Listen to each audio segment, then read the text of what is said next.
Welcome to American Legacies, where we explore incredible stories of the people who shaped the nation.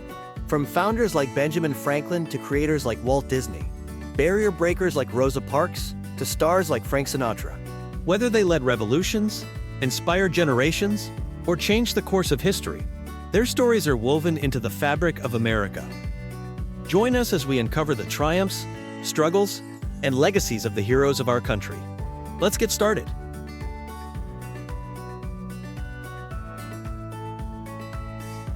Benjamin Franklin stands as one of the most remarkable and multifaceted figures in American history. He was a founding father of the United States who played a critical role in the American Revolution and the founding of the nation. But he was also much more: a printer and publisher, an accomplished author, a groundbreaking inventor and scientist, and a skilled diplomat. In the 2 decades leading up to the Revolution, Franklin was arguably the world's most famous American, renowned internationally for his scientific accomplishments and wit. Immanuel Kant even dubbed him the Prometheus of modern times, and Scottish philosopher David Hume hailed Franklin as America's first great man of letters. Despite never holding the office of president, Franklin's name is often mentioned alongside early presidents like George Washington and Thomas Jefferson for his significance in winning American independence and shaping the new republic. His face even adorns the U.S. $100 bill, a testament to his enduring place in American culture. Franklin's life is filled with well-known achievements, from his legendary kite experiment in a thunderstorm to his diplomatic mission in France. But it also contains lesser-known stories and anecdotes that reveal the character and humor of the man. Benjamin Franklin was born in Boston, Massachusetts, on January 17, 1706. He was born into a very large family. Benjamin was the 15th of 17 children of his father, Josiah Franklin, a maker of soap and candles. The Franklin family's means were modest. Candle and soap making was a humble trade, and they couldn't afford extensive schooling for young Benjamin. He learned to read very early, but his formal education was brief, consisting of only about 2 years of school in his boyhood. By age 10, Franklin's schooling had ended, and he was put to work in his father's shop. Lack of formal education didn't quench Franklin's thirst for knowledge. He voraciously read any books he could get his hands on, and he soon began to practice the craft of writing. As a boy, Franklin took the initiative to improve his writing style by studying and imitating the essays in The Spectator, a famous British literary magazine, by Joseph Addison and Richard Steele. He would read the essays, take notes, then try to rewrite them from memory to see how well he could capture their style and substance, even translating some into verse and back to prose. This kind of self-directed study was unusual for a tradesman's son in the 18th century, but it proved to be a principal means of his advancement, as Franklin later recalled. The young Franklin's diligent practice at composition and his love of reading laid the groundwork for the eloquence and wit that would later shine in his writings. When Benjamin was 12 years old, his father apprenticed him to his older brother James, who was a printer in Boston. In the early 1700s, printing was a respected trade, and this apprenticeship meant Benjamin would learn to set type, run a press, and manage publications, skills that would become the foundation of his career. Franklin took to the printer's trade keenly, and was proud to the end of his life of having mastered it in his youth. However, working under his brother was not always easy. James could be hot-tempered and strict, and Benjamin, a bright and ambitious teen, chafed under his brother's authority. The tension between the Franklin brothers would eventually spur Benjamin to strike out on his own. One revealing anecdote from Franklin's teen years is the saga of the Silence Dogood letters. At age 16, feeling confident in his literary abilities, Franklin secretly composed a series of satirical essays and slipped them under the print shop door of his brother's newspaper. He wrote these pieces under the guise of a fictitious middle-aged widow named Silence Dogood.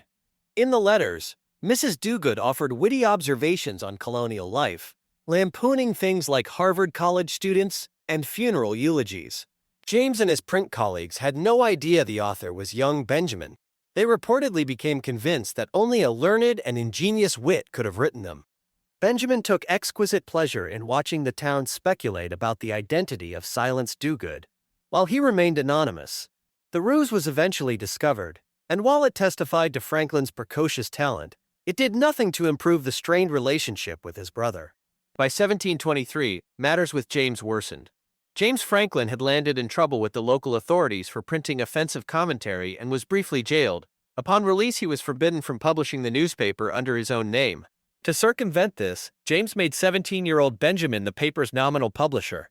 However, after further quarrels, Benjamin decided he had had enough. In the fall of 1723, at age 17, Franklin ran away from Boston, leaving his apprenticeship without permission, technically an illegal act, since he was still bound by contract to serve his brother until age 21. Knowing James would be reluctant to advertise the runaway and admit their subterfuge to the authorities, Benjamin quietly fled Boston on a ship, heading first to New York and ultimately to Philadelphia. Franklin's arrival in Philadelphia has become the stuff of American legend, thanks to the memorable scene he described in his autobiography. The runaway apprentice arrived in Philadelphia, tired, dirty, and hungry, with very little money in his pocket. On his first morning in the city, Franklin found a bakery and, having a few coins, asked for 3 pennies worth of bread. To his surprise, the baker gave him 3 great puffy rolls. Franklin marched down Market Street with a roll under each arm, eating the third. As he passed by the door of a Mr. Reed, he caught the eye of Deborah Reed, the young woman who would later become his wife.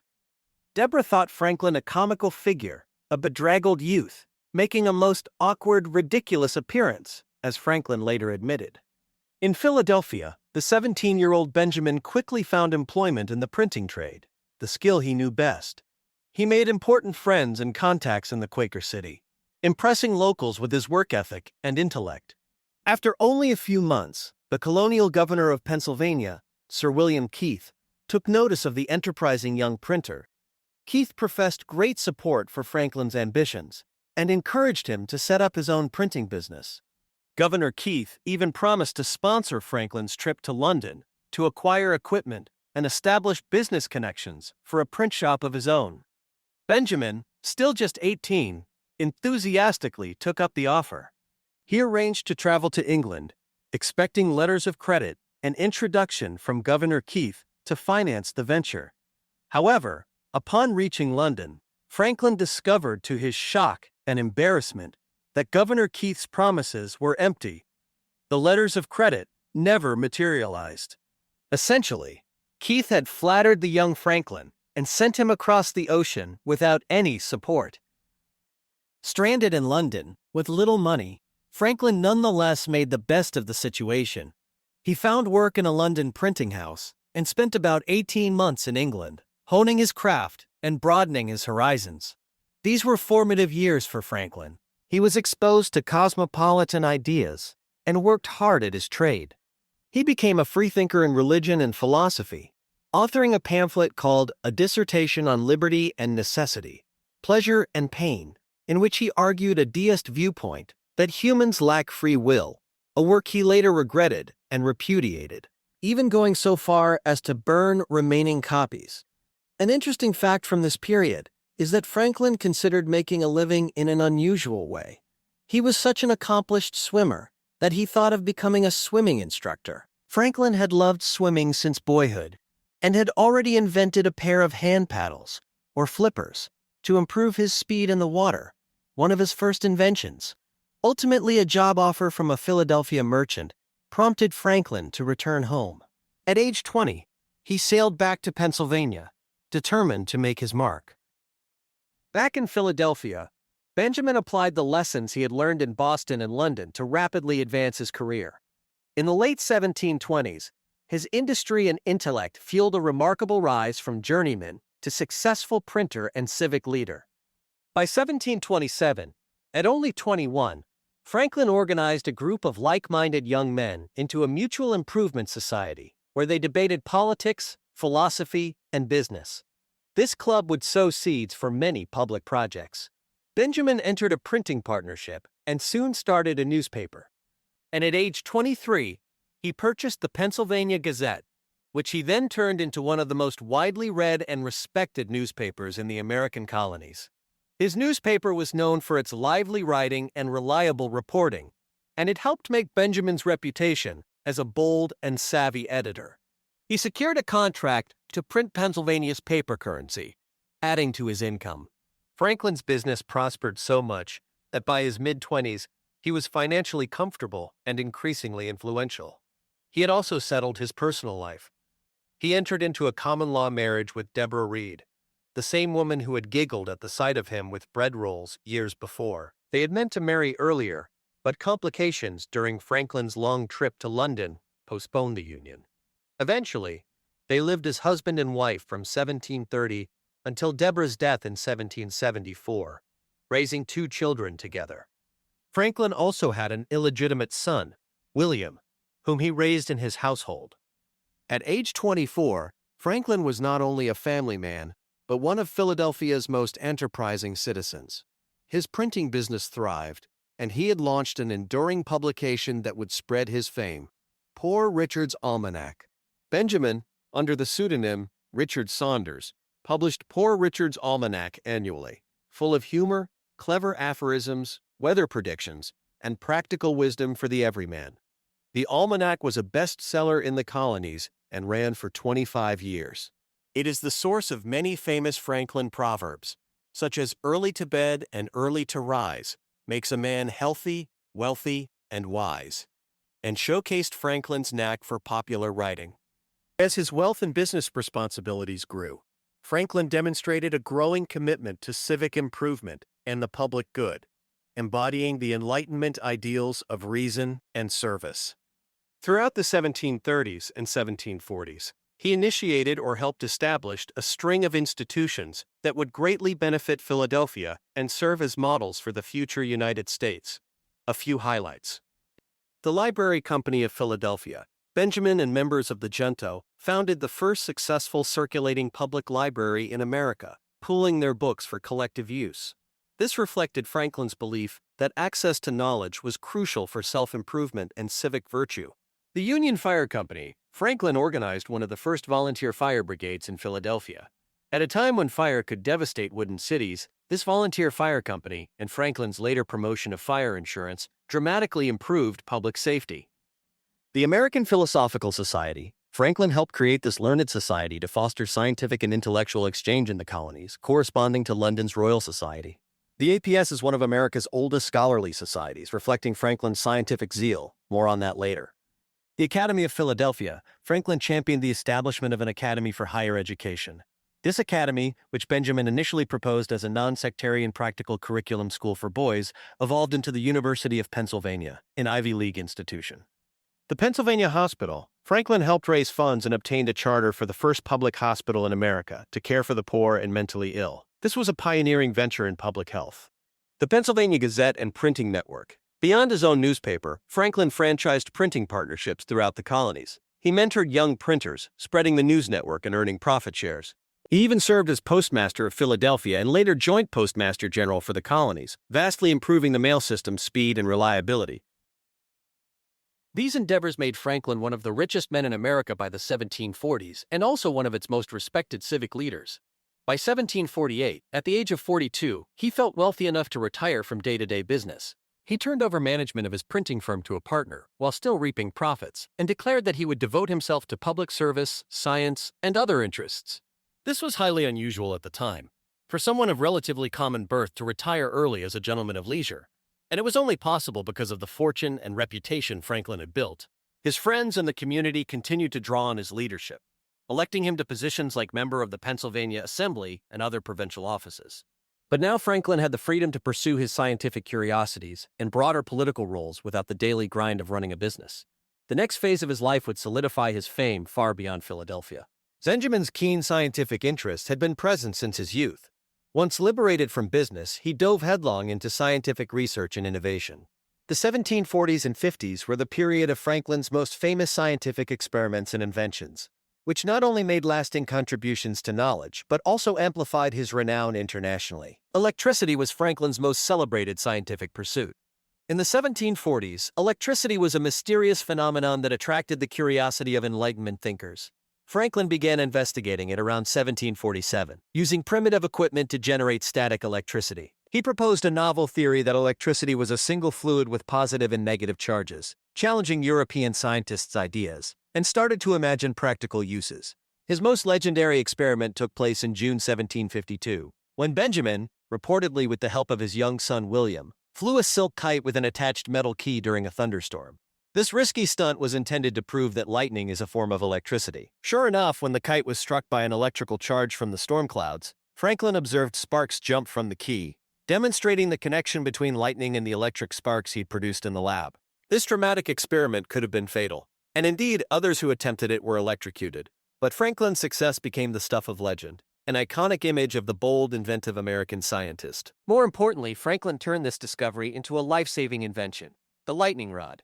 By attaching metal rods to the tops of buildings and connecting them to the ground, Franklin showed that lightning's electrical energy could be harmlessly diverted into the earth, preventing fires that frequently occurred when lightning struck wooden structures. The lightning rod was one of Benjamin's greatest inventions and was quickly adopted in both America and Europe. It has been credited with saving countless buildings and lives from destruction. Franklin's other scientific contributions from this era included identifying the positive and negative natures of electric charge and the principle of conservation of charge, as well as coining several electrical terms we still use today, like battery, charge, and conductor. In recognition of his scientific accomplishments, Benjamin received international acclaim. The prestigious Royal Society of London awarded him the Copley Medal, then considered the highest honor in natural science, the 18th century equivalent of a Nobel Prize. He was elected as a Fellow of the Royal Society and corresponded with leading scientists across Europe. His fame spread widely. He was heralded in France, England, and beyond as the foremost American scientist. His down-to-earth personality and lack of pretension made him a kind of folk hero of Enlightenment science. Electricity was just one realm of Franklin's inventive genius. He had a knack for practical problem-solving and devised a number of everyday innovations. For example, in the 1740s, he invented the Franklin stove, a cast-iron heating stove that provided more warmth with less fuel than a traditional fireplace. Always concerned with efficiency and public welfare, he refused to patent the stove design, making it freely available for others to build and improve. He also invented bifocal glasses in his later years, so he could see both near and far without swapping lenses, a boon to anyone with aging eyes. In the musical realm, Franklin created the glass harmonica, an instrument made of spinning glass discs that produced ethereal tones when touched with wet fingers. This unusual invention was not a mere curiosity. It became quite popular.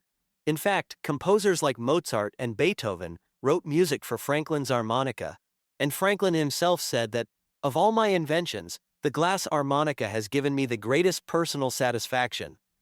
It's a testament to his inventive range that Franklin influenced fields as diverse as music and oceanography. On his Atlantic crossings, he charted the Gulf Stream currents and published insights on ocean science. He also developed a new design for a flexible urinary catheter for his brother's medical ailment. Franklin's standing as a scientist and inventor was so high that he was celebrated by intellectuals throughout Europe.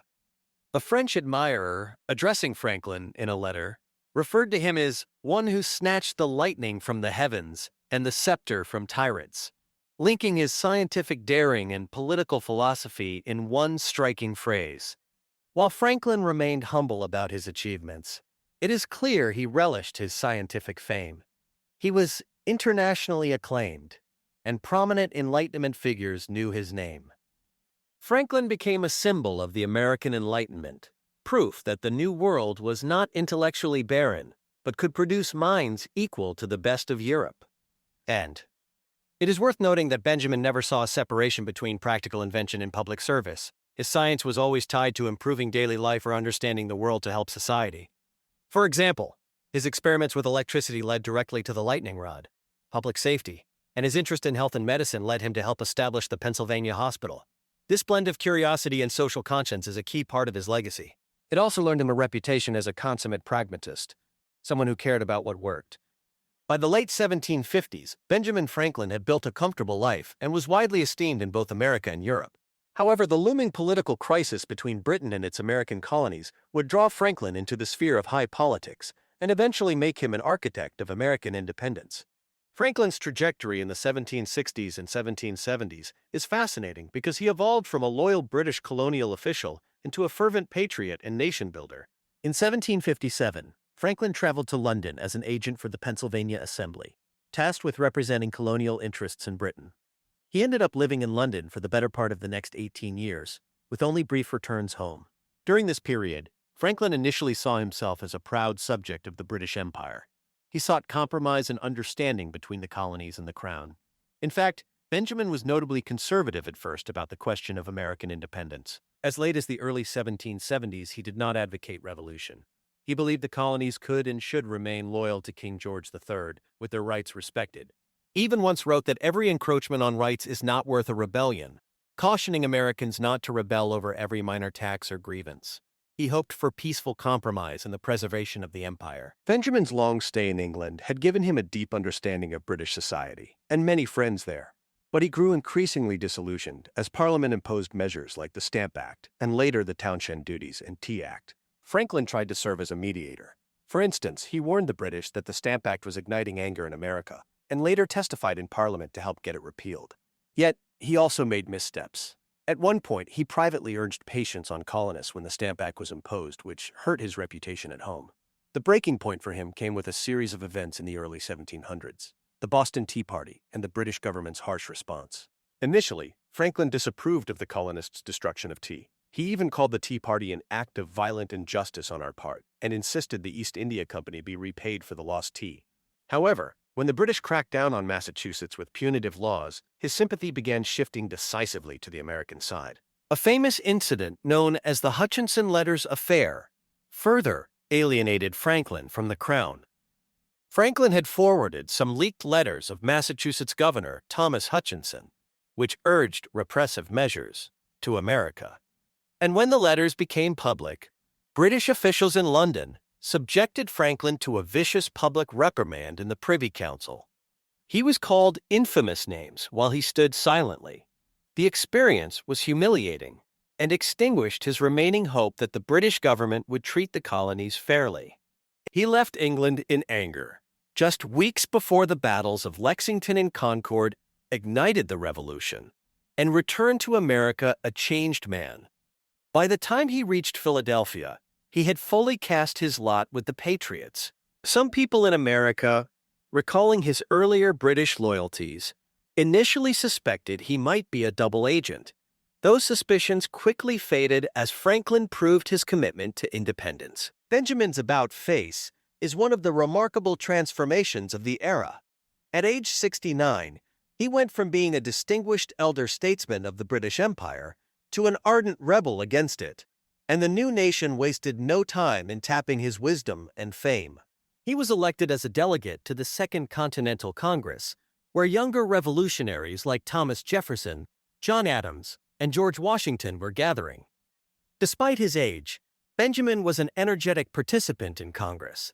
He was appointed to the Committee of Five, tasked with drafting the Declaration of Independence. In that capacity, he made one of his small but enduring contributions to America's founding document. He edited Thomas Jefferson's draft, changing Jefferson's phrase, "We hold these truths to be sacred and undeniable," to, "We hold these truths to be self-evident." This subtle shift from religious language to the language of Enlightenment rationalism was very much in line with his deist, practical outlook, and Jefferson accepted the suggestion. Franklin joined the other delegates in approving the Declaration, and he signed the document, boldly pledging, as he quipped, "our lives, our fortunes, and our sacred honor to the cause." Ever the wit, Franklin joked during the tense days of 1776 that we must all hang together, or assuredly we shall all hang separately, reminding the delegates that unity was their only hope of avoiding the hangman's noose for treason. While Franklin contributed to independence on the home front, perhaps his greatest service to the American Revolution was on the diplomatic front. In late 1776, Congress dispatched the 70-year-old Franklin as an ambassador to France to secure crucial French support for the war against Britain. When Franklin arrived in Paris, he was already a celebrity from his scientific fame. He deliberately played the role of the rustic New World sage, wearing a fur cap instead of a wig, for instance, and the French public adored him. Franklin's charm, intellect, and reputation worked magic. He succeeded in persuading France to sign a formal treaty of alliance, bringing French military and financial might into the war on America's side. This proved to be a turning point of the Revolution. The French Navy and Army would later be instrumental in the victory at Yorktown. One historian noted that Franklin's diplomacy made him second only to Washington for his importance in winning the War of American Independence. Even John Adams, sometimes Franklin's rival, grudgingly acknowledged Franklin's outsized role. Adams once complained, with some jealousy, that popular opinion credited Franklin almost as if he had conjured General Washington himself out of the earth with a lightning bolt. Adams's sarcasm aside, it is true that Washington and Franklin were the two universally revered American leaders of that time, each essential in their sphere. Washington on the battlefield, and Franklin in diplomatic drawing rooms. Franklin stayed in France for 9 years, from 1776 until 1785, longer than the duration of the war itself. During that time, he helped negotiate not only the alliance, but also, later, the Treaty of Paris, which formally ended the Revolutionary War on favorable terms for the United States. Remarkably, Franklin's signature is found on all 3 major documents of the new nation's founding: the Declaration of Independence, the Treaty of Alliance with France, and the Treaty of Paris Peace Agreement, and he would later sign the U.S. Constitution. No other individual can claim that distinction. It highlights how central Franklin was to the entire birth of the United States, from intellectual inception to military victory to governmental foundation. Benjamin's time in Europe was not without personal sacrifice. For one, his long absence meant he barely saw his wife Deborah before she died. They were apart when she passed, which was a source of lasting regret for him. Additionally, the Revolution created a permanent rift between Franklin and his own son William. William, who had been raised by Benjamin and served as the royal governor of New Jersey, remained a staunch loyalist. He refused to join the rebellion and even worked against it, leading to his arrest by patriots. Father and son found themselves on opposite sides of history. Benjamin Franklin, a leading rebel; William Franklin, a condemned loyalist who eventually went into exile in Britain. Benjamin was deeply pained by this estrangement. He all but disowned William, pointedly excluding him from his will except for a token, and writing that William's actions in support of the crown amounted to taking up arms against his father. When Benjamin finally returned to America in 1785, he was 79 years old. He received a hero's welcome in Philadelphia. Church bells rang and crowds cheered for the venerable statesman who had secured French aid and helped win the nation's freedom. Though advanced in years, he did not retire from public life. Almost immediately, he was elected to the top post of the Pennsylvania state government, serving as president of Pennsylvania. He also lent his prestige to the movement for a stronger federal government, which led to the Constitutional Convention. In the summer of 1787, delegates from 12 states convened in Philadelphia to draft a new constitution for the United States. By this time, Benjamin was 81 years old, the oldest delegate in attendance. Age and ill health had left him frail. Franklin suffered from gout and kidney stones, and during the convention he was often in pain. Indeed, he was so infirm that each day he had to be carried in a chair to the sessions in the Pennsylvania State House. Yet his mere presence at the Constitutional Convention provided a sense of historical continuity and wisdom. He was a bridge between generations. Many of the other delegates were in their 30s or 40s. James Madison was 36, Alexander Hamilton just 32. Franklin was old enough to be their grandfather. In fact, he was 26 years older than Washington. He had helped guide the nation through independence, and now he lent the convention the weight of his experience and reputation. Despite not speaking often in the debates, because of a weakened voice, Franklin played a pivotal role as a conciliator and elder sage. He was respected by all, even those who disagreed on issues. His old age was important because it made him a kind of impartial patriarch of the gathering, above the fray of petty rivalries. As a delegate from Pennsylvania, he supported the new Constitution, and, more critically, he sought to compromise and get others to support it as well.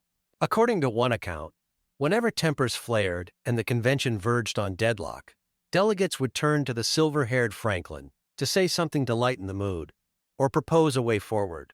Together with George Washington, who presided over the convention, Franklin acted as a senior statesman, willing to lend his authority to the compromises necessary to forge a constitution.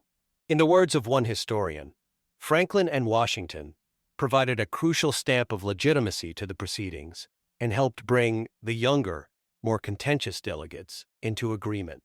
One notable moment highlighting Benjamin's role occurred when the convention was struggling with a dispute between large and small states over representation in Congress. Franklin proposed a form of prayer and humility. He suggested that each day's session begin with a prayer to remind the delegates of their shared dependence on Providence.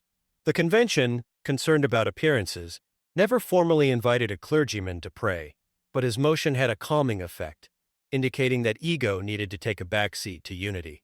Eventually, the famous Great Compromise, creating a Senate with equal state representation and a House based on population, was adopted, a solution very much in the spirit of his emphasis on concession.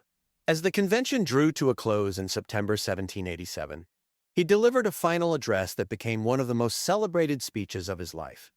Too weak to speak it himself, fellow Pennsylvanian James Wilson read it aloud on his behalf. In this closing speech, Benjamin displayed his hallmark pragmatism and urge for unity. He explained that after living so long, he had often had to change his opinions when presented with better information or reasoning. Therefore, he had learned to doubt a bit of his own infallibility. The older I grow, the more apt I am to doubt my own judgment and to pay more respect to the judgment of others, in a gentle rebuke to delegates still obstinately clinging to their positions. He urged every member of the convention to put aside their remaining objections and sign the Constitution for the greater good. Thus I consent, sir, to this Constitution, because I expect no better and because I am not sure that it is not the best, he declared. In a now famous line, he appealed to any delegates who still had doubts to, on this occasion, doubt a little of his own infallibility and join in consensus. Franklin's wise words helped sway many skeptics. In the end, 39 of the 42 delegates present signed the Constitution. Franklin's speech is credited with preventing further dissent and encouraging unanimity, at least of states, if not of individuals. Another beloved anecdote from the Constitutional Convention involves Franklin's observation of a sun on the back of George Washington's chair. All summer, Franklin had noticed the carving of a sun on the high chairback and had wondered whether it depicted a rising sun or a setting sun. On the final day, as the last delegates were signing the document, Franklin shared with a few around him, "I have often looked at that picture behind the president without being able to tell whether it was rising or setting. But now, at length, I have the happiness to know that it is a rising and not a setting sun." This poetic remark, reported by James Madison in his notes, summed up the optimism Franklin felt about the new Constitution, that it marked the dawn of a new nation, not the sunset of the American experiment. It was a fitting capstone to Franklin's role at the convention, the oldest patriot in the room, affirming the birth of a hopeful future. In addition to his constitutional work, Benjamin in his final years took a public stand on an issue that would only fully be resolved decades later: slavery.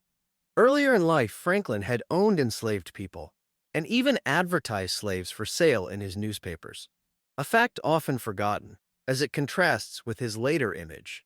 But in his elder years, he underwent a moral evolution. He had come to see slavery as unjust and incompatible with the ideals of the Revolution. In 1787, the same year as the Constitutional Convention, he became the president of the Pennsylvania Society for Promoting the Abolition of Slavery, the first abolitionist society in America. He petitioned the U.S. Congress in 1790 to take up the cause of ending slavery. Congress, dominated by slaveholding interests, tabled his petition. Although the new Constitution did not abolish slavery, Franklin's late-life advocacy showed that he continued to challenge injustice and champion Enlightenment ideals right up to the end. Benjamin died in Philadelphia on April 17, 1790, at the age of 84. His passing was an event of national and international mourning. In Philadelphia, a city of roughly 33,000 at that time, an estimated 20,000 people, over half the population, turned out for his funeral procession. Such a turnout was unprecedented. It was said that Philadelphia buried half of itself when it buried Franklin. The throngs of mourners from all walks of life, and the honor guards of various civic societies in the procession, testified to how deeply Franklin was respected and beloved. He was eulogized on both sides of the Atlantic. The French National Assembly, for instance, paid tribute with a 3-day mourning period, a rare honor for a foreigner. Benjamin had indeed come a long way from the boy who walked into Philadelphia with nothing but 3 loaves of bread.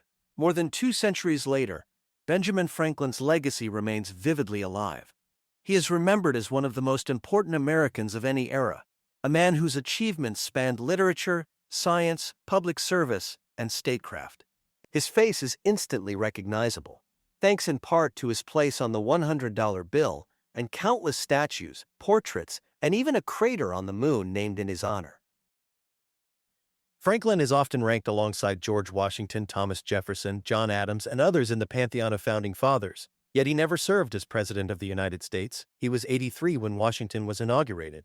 In some ways, Franklin's influence was exerted behind the scenes and across a broader canvas than a single office. He was the elder mentor, the diplomat extraordinaire, the wise compromiser. If Washington is the father of his country, Franklin might be considered its grandfather, imparting wisdom, unity, and kindly rationality to a new nation. In both science and politics, Franklin was a pragmatist. He cared about what worked and was willing to adjust his views to new evidence or realities.